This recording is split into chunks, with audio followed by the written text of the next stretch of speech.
Hello mga mami, ngayon nga pala nandito kami sa Fisher Mall sa Hello Baby Ultrasound para makita ang update kay Nathaniel Ross. Ayan guys, going 8 months na kasi ako at si Ate Nat ayaw talaga magpapaiwan, napaka-clingy. So ito nga yung room nila kaya napakaganda magpa-ultrasound dito unlike sa mga hospital na pwede kang mahawa na kung ano ng sakit. Dito kasi mga nagpapa-ultrasound lang ng mga mami ang makikita nyo. So as you can see, wala po talaga akong stretch marks. Walang marka bukod sa CS scar. So ayan na nga si Nathaniel Ross. Ayan, makikita na namin siya nakagilid kaya nag-side view ako. Yung mag-ama ko sobrang excited talaga nila.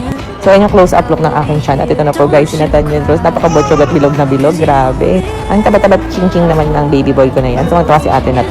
So sa Fisher Mall nga pala to guys. Kaya pupunta na kayo dito para magpa-ultrasound at makita nyo rin kung ano ba itsura ni baby sa loob ng tiyan nyo. So ayan guys, mag-check out na rin kayo ng new look ng Rossmar Kagaya ko Vanilla Soap. Huwag palalampasin, pwede yan sa mga mami. Imagine mo, ginagamit ko talaga yan, diba? Kahit buntis ako, lactating mama ko, and pwede yan sa mga bagets. 10 times power whitening, pimple and scar remover. Sobrang bango amoy vanilla, kaya naman talagang magugustuhan nyo talaga. Kapit na kapit ang amoy para ka ng baby perfume.